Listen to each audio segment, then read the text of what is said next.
pessoal, hoje a gente vai corrigir a atividade da aula passada, né? Foram 5 questões que eu passei. E aí, eu queria dizer que eu tô bem feliz, assim, com o retorno de vocês, tá? Quem me enviou as atividades foi bastante gente. Infelizmente, a gente sabe que não é a maioria dos alunos que estão acompanhando e que estão realizando as atividades, né? Tem gente que não tem acesso, mas também tem gente que não tá a fim de fazer. Então eu só queria dizer pra galera que tá fazendo que eu tô lendo, tá? Que eu tô recebendo as atividades de vocês, eu tô lendo. Teve gente que escreveu de lápis, eu não consigo ler de lápis, então eu mandei lá um recadinho dizendo que é pra corrigir, que eu vou aceitar até hoje corrigido de caneta, tá? Então lembrem disso, quando forem fazer as atividades pra me enviar tem que ser de caneta. E dizer que eu estou satisfeita com o rendimento. A maioria das pessoas que enviaram as respostas foram respostas corretas, né? Eu percebi que vocês fizeram mesmo, não ficaram copiando da internet, fizeram com as palavras de vocês. Então, parabéns aí para quem fez, tá? E aí corrijam para ver se tem alguma coisa errada. Teve gente que respondeu algumas coisas erradas, então assistam o vídeo até o final para ver se todas as respostas que vocês deram estavam corretas. E aí as que estiverem erradas, vocês corrijam no caderno de vocês, tá? Coloquem lá correção e aí copiem as respostas corretas daquelas atividades daquelas perguntas que vocês responderam errado, tá bom? Então vamos lá. A primeira pergunta diz assim: o que significa dizer que a democracia racial é um mito? Então, a palavra mito, né, ela traz essa ideia de algo que é como se fosse uma lenda, uma história que as pessoas acreditam, mas que ela não é real, ela não se comprova na realidade. Então, dizer que a democracia racial é um mito quer dizer o quê? A democracia racial, essa teoria, né, desenvolvida lá pelo Gilberto Freire e por outros autores a partir do início do século XIX, ela tem século XIX? Século XX, ela tem a ver com essa ideia de que no Brasil o processo de relações que foi estabelecido, né, após durante a colonização e após o período de escravidão, foi um processo em que as relações que as pessoas estabeleceram entre as diferentes etnias que viviam aqui, elas eram relações de cordialidade, elas eram relações onde, embora as pessoas estivessem sendo escravizadas, elas tinham relações cordiais, relações amenas e tranquilas com os seus patrões, com os seus senhores, né? O que é uma mentira. Então, a ideia de democracia racial, ela vem dizer para as pessoas que no Brasil não existiu racismo, não existiu essa opressão dos negros por parte das pessoas brancas. Porém, isso é mentira, né? E aí a gente chama de mito da democracia racial. Por quê? Porque essa história de que no Brasil não existe racismo, ela é uma mentira. Então, é isso que significa dizer que é um mito, né? Então, a resposta ficou assim: a democracia racial é a ideia de que não houve racismo no Brasil. Dizer que ela é um mito significa que essa ideia é falsa e que existiu sim e ainda existe racismo no Brasil. A segunda pergunta diz assim: quando e por quem a teoria da democracia racial foi formalmente contestada no Brasil? Eu coloquei errado, eu coloquei fortemente aqui, mas é formalmente contestada no Brasil. Quando eu digo formalmente contestada, é porque pode ser que outras pessoas, né, conversando, discutindo, já tivessem contestado essa ideia. Mas formalmente quer dizer assim, oficialmente, né? Então, quando foi e quem foi que contestou formalmente essa teoria aqui no Brasil? E aí a gente sabe que a primeira obra, né, onde o autor escreveu falando sobre isso, contestando essa ideia de democracia racial, foi o livro do Florestan Fernandes, né, esse sociólogo, que o nome do livro dele é A Integração do Negro na Sociedade de Classes. e foi publicado em 1965. Então essa obra é uma obra muito famosa do Florestan Fernandes. Ele é um sociólogo muito importante para a sociologia brasileira. Dentre outras coisas, ele também escreveu muito sobre educação no Brasil, tá? Então o Florestan Fernandes, ele foi o primeiro autor que contestou essa ideia, né, consagrada pelo Gilberto Freire, lá no livro Casa Grande e Senzala, que é um clássico, né? Então, o Florestan Fernandes, ele veio dizer assim, olha, isso que foi dito antes, isso que o pessoal fala sobre democracia racial, que o Gilberto Freire escreveu lá em Casa Grande e Senzala, não é verdade, né? Então, ele escreveu essa obra, A Integração do Negro na Sociedade de Classes, em 1965. Então, só a partir ali da década de 50, né, entre 50 e 60, que começaram a existir estudos sobre racismo no Brasil, né? Também muito influenciados aí pela Organização das Nações Unidas. Então, que perceberam essa necessidade de falar em racismo aqui, quando as pessoas estavam ainda acreditando nesse mito de democracia racial. Então, Florestan Fernandes, lá em 1965, foi quem contestou formalmente pela primeira vez essa tese da democracia racial, ok? E aí vamos para a terceira questão, que diz: podemos dizer que o termo raça e etnias, os termos raça e etnia são sinônimos? Justifique. Então, sinônimos são aquelas palavras que elas têm um sentido muito parecido, né? Um significado muito parecido, de forma que se a gente substituir uma pela outra, a gente mantém o sentido de uma frase, o sentido de uma ideia onde a gente usou essa palavra. Então, sinônimos são aquelas palavras que têm um significado muito parecido. E aí eu estou perguntando se raça e etnia são sinônimos, né? E pedindo para justificar. Então, a resposta é não. Raça e etnia não são sinônimos, ok? E aí, por que elas não são sinônimos? Justificando essa resposta, né? Raça é um termo que classifica os sujeitos a partir de suas características biológicas, suas características físicas. Então, a cor da pele, o formato dos membros, né, a cor dos olhos, a altura, tudo isso são características biológicas que vão classificar os sujeitos a partir dessas características, dizendo de que raças eles são, né? Então, essa ideia de raça ela é ligada a características biológicas, físicas, genéticas. E a categoria de etnia, né, esse termo etnia, ele já está ligado a outras características. Ele diferencia os indivíduos a partir de suas características culturais, ou seja, do grupo social ao qual ele pertence, né, da sua origem, do sentimento de pertencer a um determinado grupo, por compartilhar o mesmo idioma, compartilhar mesmos costumes, compartilhar uma história comum, compartilhar uma religião. Então, a etnia, ela tem a ver com esse sentimento de origem, de fazer parte de um grupo que tem ali uma cultura formada por esses elementos que eu acabei de dizer, né? Costumes, idioma, religião, valores, né? Então, tudo isso forma a cultura de um determinado grupo. E quando você tem essas características em comum com aquele grupo, a gente diz que essa pessoa pertence àquela etnia. Então, a etnia, ela diferencia sim os indivíduos, mas ela diferencia a partir das características culturais, do pertencimento cultural daqueles indivíduos. Então, são dois termos bem diferentes, tá? A gente não deve usar etnia e raça como se fosse a mesma coisa, porque não são. E a gente já falou aqui antes, né? Já passei também alguns vídeos falando sobre isso, que o termo raça, ele é um termo ultrapassado, né? Por quê? Porque essa ideia de que nós temos raças diferentes, que nós temos características físicas muito diferentes a ponto de nos classificar em raças diferentes, ela é uma ideia ultrapassada, não é verdadeira, não existem raças humanas, existem etnias, então existem culturas diferentes, ok?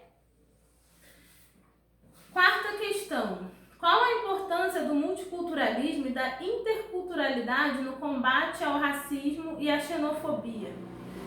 Bom, quando a gente fala de multiculturalismo, a gente está falando justamente do reconhecimento de que existem diferentes culturas e que essas culturas, elas não são isoladas, elas se relacionam, né? Então, quando a gente fala de multiculturalismo, é entender que dentro de um contexto, dentro de um território, por exemplo, a gente vai ter diferentes culturas convivendo ali, né? O Brasil e tantos outros países são um exemplo disso, né? Aqui no Brasil, historicamente, a gente tinha o quê? Já, mesmo antes da colonização, diferentes povos indígenas vivendo aqui. E aí a gente tem a colonização pelos portugueses, né, que chegam, que dominam esses povos indígenas. Então a gente já tem aí o que? Além dos diferentes povos que viviam aqui, um outro povo que vem da Europa e também, né, num outro momento, no período de colonização, onde se começou a trazer escravos, pessoas escravizadas do continente africano, a gente tem aí o que? Diferentes grupos de pessoas que vieram de diferentes partes do continente africano, com diferentes culturas também, porque todo mundo lá não tinha a mesma cultura, não tem a mesma cultura. Então, pessoas também com diferentes culturas que vieram para cá. Então, nesse território aqui, a gente tem o quê? Uma convivência de diferentes culturas, diferentes pessoas, diferentes povos com diferentes culturas.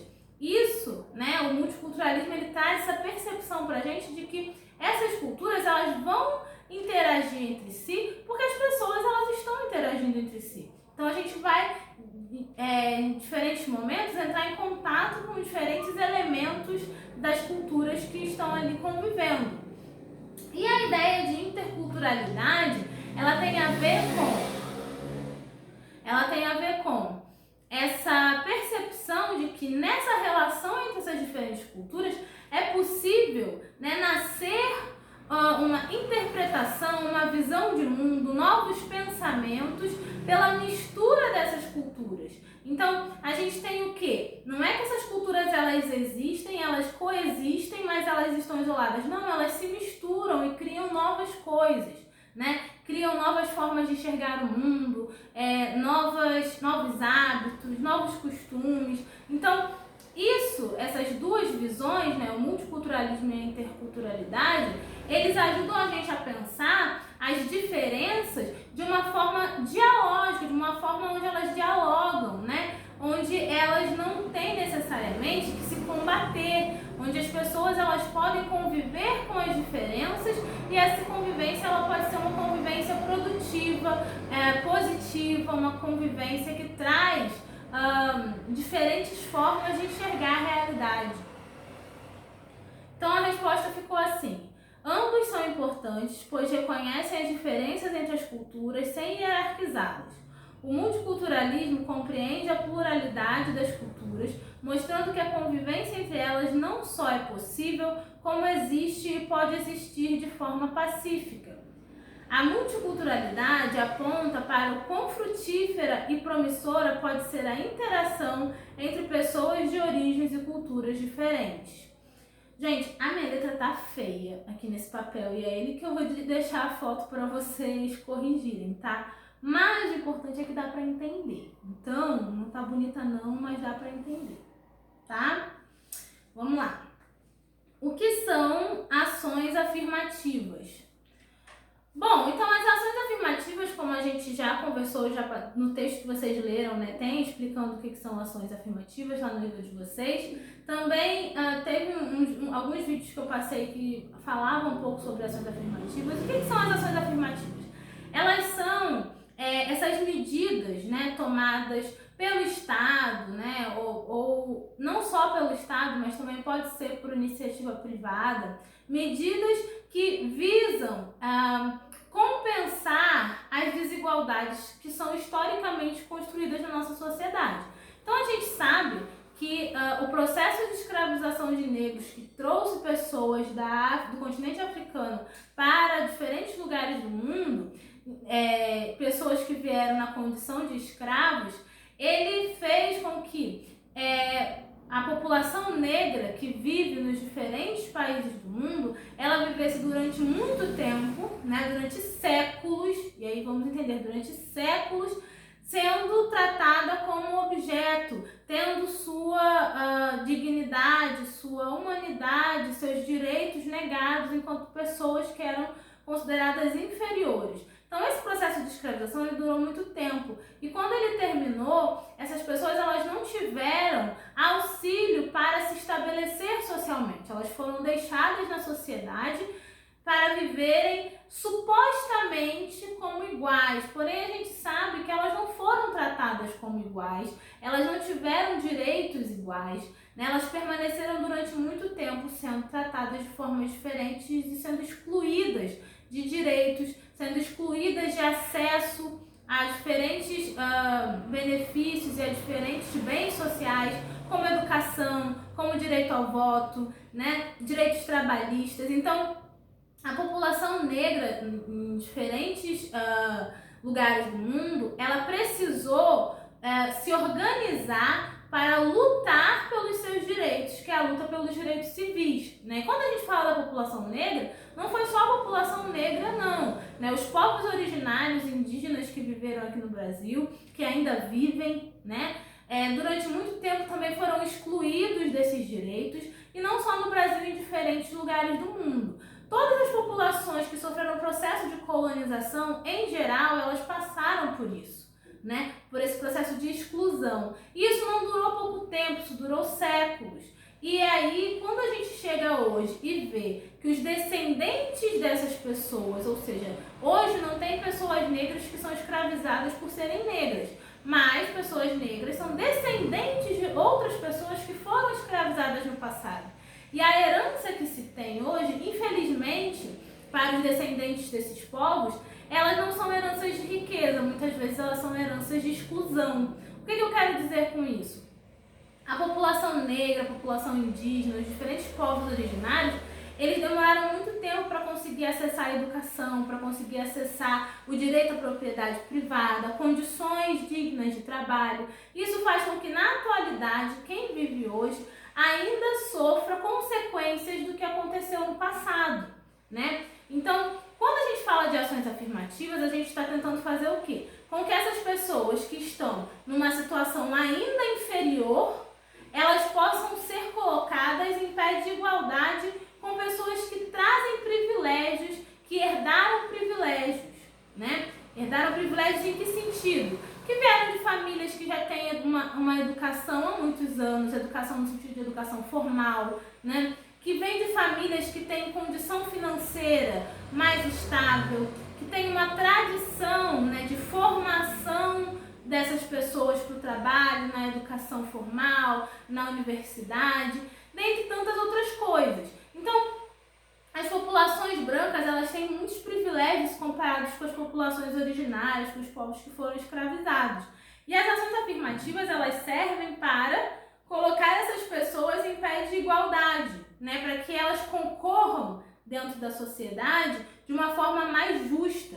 Porque se você, por exemplo, tem uma pessoa que ela tem alguma deficiência motora, por exemplo, se você colocar ela numa corrida com alguém que não tem nenhuma deficiência motora e você só deixar ela lá para ela correr de igual para igual, é óbvio que essa pessoa não vai ganhar essa corrida. Mas se você cria condições para que ela participe dessa corrida de uma forma que ela tenha as possibilidades de ganhar tanto quanto outra pessoa, aí sim a gente está falando de equiparar, de equilibrar essas desigualdades, ok?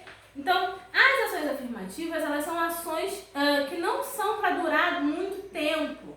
Elas não foram feitas para durar para sempre, né? Elas foram feitas para compensar essas desigualdades até quando for necessário. O dia que a população negra ela tiver o mesmo acesso à educação, o mesmo acesso a bons empregos, a níveis de salários elevados, como a população branca tem, né? E aí eu digo a população negra, mas também a população indígena, aí a gente vai estar falando de uma situação em que não precisa mais haver, por exemplo, cotas para negros e indígenas em concursos públicos. Mas quando você olha, né, para uma universidade e vê que a maior parte das pessoas que consegue entrar lá não é negra e não é indígena, ou seja, são as pessoas brancas, quer quer dizer que as pessoas negras e indígenas estão tendo dificuldade de acessar esse espaço, né? Então existe ainda aí uma desigualdade. Por isso existem, por exemplo, cotas nos vestibulares, no Enem, para que as pessoas tenham o seu acesso facilitado dentro desses meios, tá? Então a resposta ficou assim: as ações afirmativas são medidas especiais e temporárias adotadas por diversas instituições, frequentemente ligadas ao poder público, garantindo mais oportunidades aos grupos sociais que historicamente sofreram e sofrem discriminação e exclusão, com o objetivo de reduzir as desigualdades acumuladas pelos anos de marginalização e exclusão social. Então é importante entender que historicamente sofreram exclusão, mas ainda sofrem até hoje, ok? Então é para isso que servem as ações afirmativas. No dia que não houver mais exclusão social, não houver mais desigualdade social, as ações afirmativas não serão mais necessárias, ok? Mas a gente está bem longe disso, então hoje ainda é necessário que a gente tenha esse tipo de política, né, que a gente espera que não seja mais necessário algum dia. Bom, pessoal, essas foram as 5 perguntas que eu passei para vocês, são as respostas, tá? Se tiverem alguma dúvida, se você acha que se você não sabe se a sua resposta está certa ou está errada, manda um comentário para mim lá na atividade que eu respondo. Eu li todas as respostas de vocês, tiveram algumas fotos que ficaram com uma qualidade muito ruim, né? Teve gente que tirou foto à noite, aí fica ruim de ler. Tem gente também que tem uns celulares que a câmera não tá muito boa, eu entendo, tá? Mas a maioria eu consegui ler as respostas, a maior parte das respostas está correta, tá? E aí vocês deem uma olhada aí, vê se o que eu falei aqui tem a ver com o que vocês escreveram e corrijam se alguma coisa estiver errada, tá bom? Um beijão pra vocês, vamos continuar estudando, espero que esse negócio de isolamento acabe logo, pra gente voltar nas nossas aulas presenciais, tá certo? Beijão, tchau, tchau!